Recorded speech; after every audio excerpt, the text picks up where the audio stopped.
Vous utilisez un mot quand même très fort en disant que les préoccupations allemandes, enfin ce qui se passe en Allemagne, ce sont des préoccupations très fortes pour les Français et pour l'Europe. Pour l'Europe, pour notre projet européen, il est clair que moi j'étais tout à fait partisan de ces orientations du président, disant que la défense européenne devait être un projet important.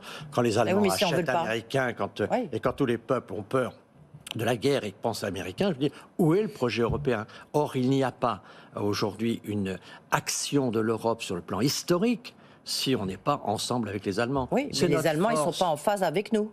D'accord. Donc voilà, et pour le moment, ce que je note, c'est quand même que le chancelier Scholz, pour le moment, il navigue un peu à vue dans sa nouvelle coalition qui est difficile. Ce qui est assez incroyable aujourd'hui, c'est que tous les chefs d'État ont des problèmes avec leurs assemblées.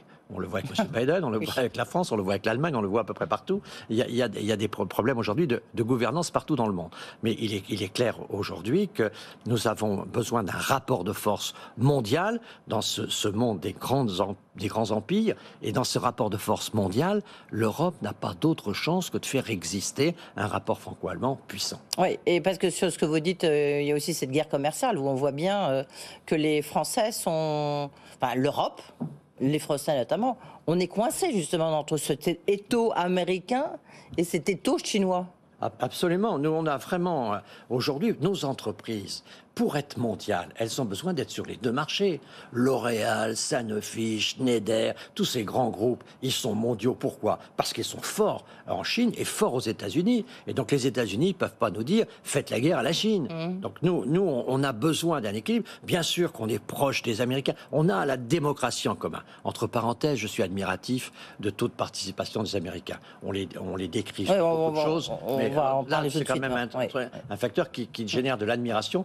Nous, la démocratie, quand on n'est pas content, on s'abstient. Les Américains, quand ils ne sont pas contents, ils vont voter. C'est eux les vrais démocrates. Ça, c'est une leçon. Mais on est coincé avec cette puissance américaine, y compris sur l'action militaire, où il nous faut une sorte de pression en permanence contre la Chine, et la Chine qui nous fait une pression parce que nos entreprises ont besoin du marché chinois. Et donc, quand on est franco-allemand, vous savez, dans son début de quinquennat, Macron, il avait reçu Xi Jinping avec Merkel et avec Juncker. Là, Scholz, il était tout seul. Voilà, c'est pour ça que je Xi Jinping. Voilà, c'est pour ça que je dis que tout ça ne va pas dans la bonne direction. Et je pense qu'il faut revenir aux orientations qui étaient celles du président quand il a reçu Xi Jinping à l'Élysée en présence de Merkel. On va revenir plus